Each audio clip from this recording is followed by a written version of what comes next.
Hello students, welcome to Nisha's social science classes.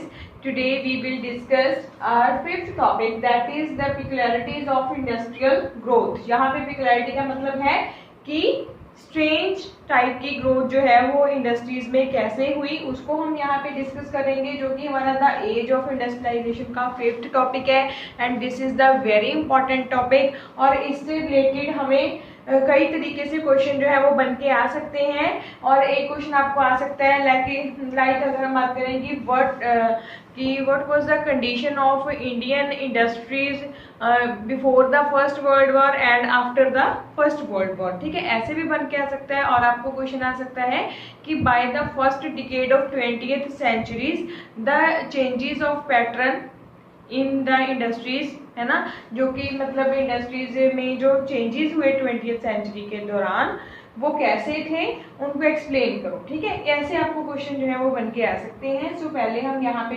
पहले इस पूरे टॉपिक को समझ लेते हैं। ठीक है, सो आपको किसी भी वे में क्वेश्चन आए तो आप इजीली उसको लिख पाओ। ठीक, सो हम चलते हैं इसमें। फर्स्ट है export of certain kinds of products. ठीक, इसमें क्या था, यूरोपियन मैनेजिंग एजेंसीज। अगर आपको याद हो, हमने पिछले वीडियोस में डिस्कस किया था कि यूरोपियन मैनेजिंग एजेंसीज जो थी वो कौन एजेंसीज थी, वो एजेंसीज जिन्होंने कि इंडियन इंडस्ट्रीज के लार्ज सेक्टर को कंट्रोल किया हुआ था, है ना। सो उन एजेंसीज ने क्या किया, establish T and coffee plantation. उन्होंने इंडिया में टी एंड कॉफी प्लांटेशन को एस्टैब्लिश कर दिया।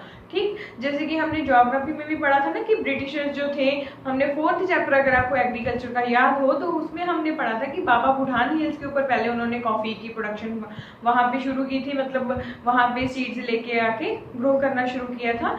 तो इंडिया में जब ब्रिटिशर्स की जो ये यूरोपियन मैनेजिंग एजेंसीज थी, तब उन्होंने यहाँ पे टी एंड कॉफी को के प्लांटेशन की और इसको एस्टैब्लिश किया। क्यों? ताकि वो ज्यादा से ज्यादा इसको एक्सपोर्ट के लिए यूज कर सके। ठीक है, they invested in jute mining and indigo. So ये जो यूरोपियन मैनेजिंग एजेंसीज थी, ये क्या करती थी, ये बेसिकली जो इंडिया की जो लैंड थी वो इंडियन गवर्नमेंट से चीप रेट्स के ऊपर खरीद के फिर वहां पे इन्वेस्ट करती थी जूट माइनिंग एंड इंडिगो में। ठीक है, so most of these products primarily for export. और यहाँ पे जो भी ये ग्रो करते थे प्रोडक्ट्स लाइक टी, कॉफी और जूट, माइनिंग, इंडिगो, ये सारे प्रोडक्ट्स जो थे, इनका जो प्राइमरली मोटिव होता था वो क्या था, ब्रिटिश गवर्नमेंट चाहती थी कि इन सबको एक्सपोर्ट किया जाए इंडिया से बाकी कंट्रीज में और इंग्लैंड में एक्सपोर्ट कर दिया जाए। ठीक है, और ये इंडिया में ही सेल करने के लिए नहीं ग्रो किए जाते थे। ठीक, next is setting up of industries in late 19th century. अब देखो, अब ठीक है कि ये जो यूरोपियन एजेंसीज थी, इन्होंने अपना इंडिया में इन्वेस्टमेंट किया, ठीक है, ताकि एक्सपोर्ट अच्छा हो सके इंडिया से चीज़ों का। सो इसके साथ साथ इंडिया के लोगों ने खुद भी इंडस्ट्रीज में इंडस्ट्री जो है वो लगानी शुरू कर दी। मैंने आपको बताया था ना, बहुत सारे इंडस्ट्रियलिस्ट हुए इंडिया में जब ये जो 19th सेंचुरी की अगर हम बात कर लें। ठीक है, तो उसमें मैंने आपको बताया था कि लाइक द्वारका नाथ टैगोर, है ना, और सेठ हुकुमचंद, ऐसे और भी बताए थे। सो जब इन लोगों ने इंडस्ट्री सेटअप की और बाकी भी जो इंडस्ट्रियलिस्ट थे, जब उन्होंने इंडस्ट्रीज 19th सेंचुरी में सेटअप की, Indian industrialist avoided competing with Manchester goods in the Indian market।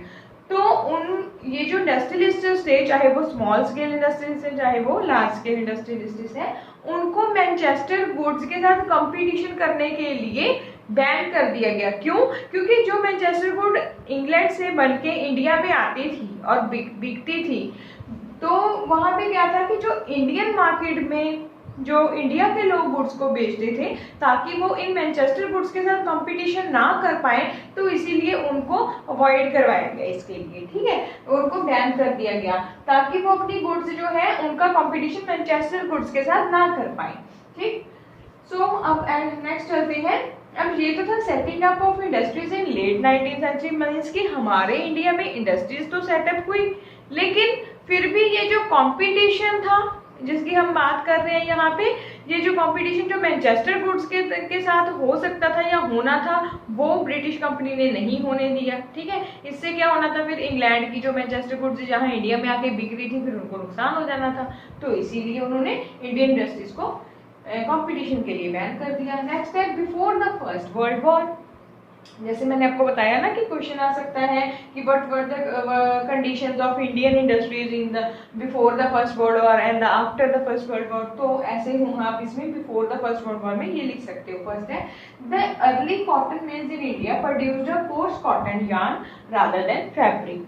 सो देखो हमने कहा था कि 19th सेंचुरी में इंडस्ट्रीज लगाई, ठीक, तो ये जो इंडस्ट्रीज लगाई गई थी, ठीक है, मैनचेस्टर गुड्स के साथ कंपटीशन नहीं होने दिया, कोई बात नहीं, लेकिन फिर भी जो ये यहाँ पे जो अर्ली कॉटन मिल सेट की गई थी before the first war India में, वर्ल्ड वॉर, तो उसमें क्या था, कोर्स टाइप का यार्न, मीन्स की थोड़ा पुअर क्वालिटी का यार्न जो है वो इंडियन इंडस्ट्रीज में बनता था, प्रोड्यूस होता था। अब ऐसा क्यों होता था, क्योंकि देखो इंग्लैंड को यार्न की जरूरत नहीं थी, तो इसीलिए उन्होंने क्या किया, इंडियंस को यार्न प्रोड्यूस करने के लिए यस कर दिया, ठीक है। और अब ये जो यार्न था, ये जो प्रोड्यूस होता था, ये कोर्स क्वालिटी का था, ठीक है, और जो यार्न इंडिया में इंपोर्ट होके आता था वो अच्छी क्वालिटी का होता था। तो इसमें क्या था कि जो यार्न इंडिया में प्रोड्यूस किया जाता था उसको फिर किस लिए यूज करते थे, उसको या तो हैंडलूम इंडस्ट्रीज में या फिर वीवर्स यूज करते थे, और इसके अलावा बाकी यार्न को वो चाइना में एक्सपोर्ट कर देती थी। ओके, सो यहाँ पे क्या है, देखो सेकंड पॉइंट में जैसे कि मैंने समझाया, only imported yarn was of the superior variety. India में सिर्फ कौन सा यार्न सुपीरियर क्वालिटी का था, जो कि इंपोर्ट किया जाता था। Till the first world war industrial growth was slow. So यहाँ पे हमें पता चल रहा है कि फर्स्ट वर्ल्ड वॉर से पहले तक जो इंडिया में इंडस्ट्रियल ग्रोथ थी वो स्लो थी, है ना। Next is changes in the pattern of industrialisation in the first decade of 20th century.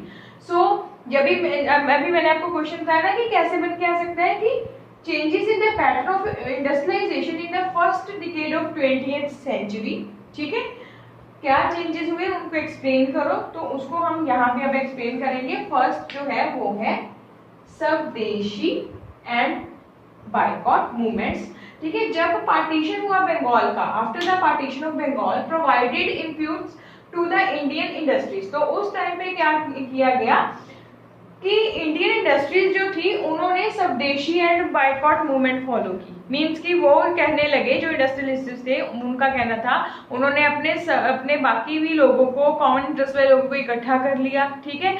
अगर आपने हम यहाँ पे ये चैप्टर भी किया होगा ना, जो हिस्ट्री में ही है, जिसमें कि गांधी जी जो थे, तो उन्होंने ये स्वदेशी बायकॉट मूवमेंट भी मिलके साथ में चलाया था, है ना। तो इस मूवमेंट को उन्होंने फॉलो किया जब बंगाल जो था उसकी पार्टीशन हुई तब, क्योंकि उनको दिख रहा था कि फर्दर अब इंडिया जो है वो भी डिवाइड हो जाएगा, तो उस डर से उन्होंने ब्रिटिशर्स को बायकॉट करना शुरू कर दिया, उनको कंट्री से बाहर भेजने की कोशिश शुरू कर दी, ठीक है, जिसमें कि उन्होंने स्वदेशी गुड्स को प्रेफर करने के लिए लोगों को एनकरेज किया, और इसके अलावा फॉरेन गुड्स का बिल्कुल ही बायकॉट कर दिया, ठीक है। So, इसके साथ साथ industrial groups had also organised themselves to protect their collective interests. इसके साथ साथ जो सेकंड पॉइंट है वो क्या है, जो इंडस्ट्रियल ग्रुप्स थे उन्होंने क्या किया, अपने आप को ऑर्गेनाइज किया टू प्रोटेक्ट देयर, अपने कलेक्टिव इंटरेस्ट्स को प्रोटेक्ट करने के लिए, एंड प्रेशराइजिंग गवर्नमेंट, और इसके साथ साथ गवर्नमेंट को प्रेशराइज किया। क्यों प्रेशराइज किया उन्होंने गवर्नमेंट को, टू इंक्रीज टैरिफ, ताकि वो गवर्नमेंट जो है वो उनके प्रोटेक्शन के लिए टैरिफ को इंक्रीज कर दे, जिससे कि इंडियन गुड्स के लिए लोगों की डिमांड इंडिया में बढ़ जाए, ठीक है। एंड द प्रोटेक्शन, उसके अलावा एंड द ग्रांट अदर, और इसके साथ साथ उनको ग्रांट भी प्रोवाइड किया जाए कंसेशंस के लिए, ठीक है, कंसेशन प्रोवाइड किया जाए। Next is from 1906 more over the export of Indian yarn. देखो 1906 में मैंने जैसे कि आपको पहले ऊपर बताया ना कि चाइना को एक्सपोर्ट करते थे यार्न को, है ना।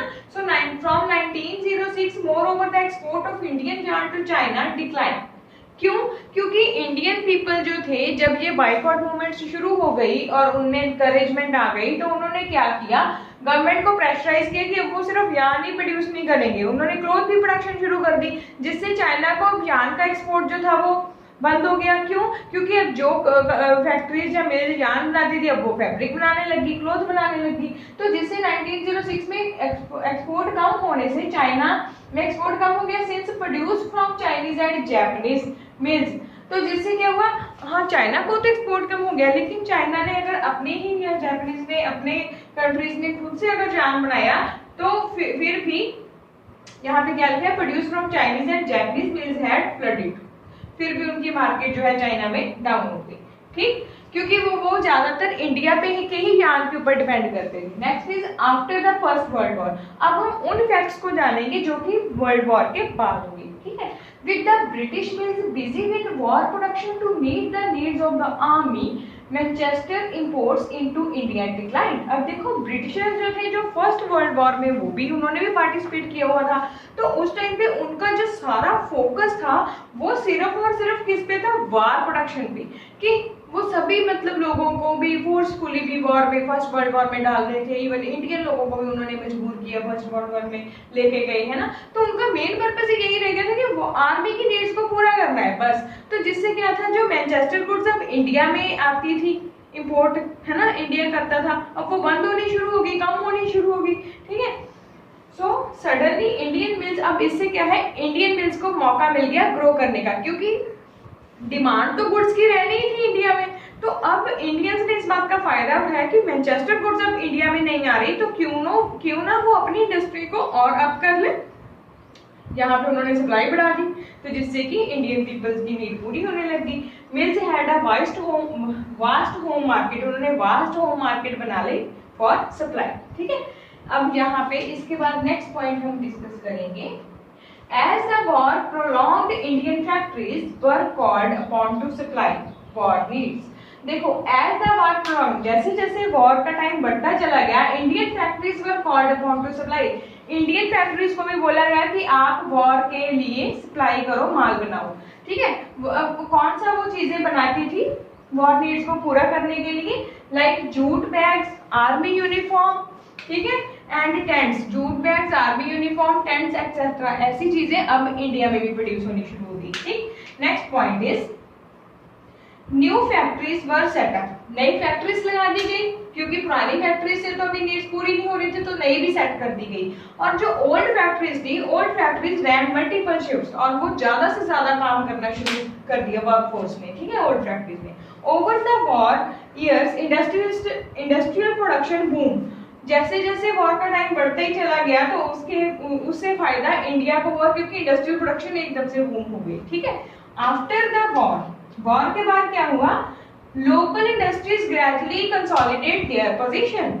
लोकल इंडस्ट्रीज मींस इंडिया की लोकल इंडस्ट्रीज ने अपनी बहुत अच्छी पोजीशन बना ली, और जो ब्रिटेन था वो दोबारा से मैनचेस्टर की मार्केट इंडिया में वैसे ही रिकैप्चर नहीं कर पाया जैसे उसकी पहली थी।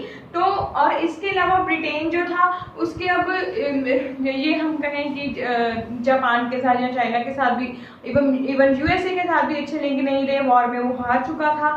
तो फिर उसने अपनी ही कंट्री में प्रोडक्शन करनी शुरू कर दी। ठीक है, ताकि अपनी कंट्री की नीड्स को पूरा कर सके। लेकिन इसका फायदा इंडिया को जरूर हो गया कि उसकी जो इंडस्ट्रीज थी उनकी प्रोडक्शन जो है वो काफी अप हो गई। ठीक, होपफुली कि आपको टॉपिक अच्छे से समझ आ गया होगा। Thank you students.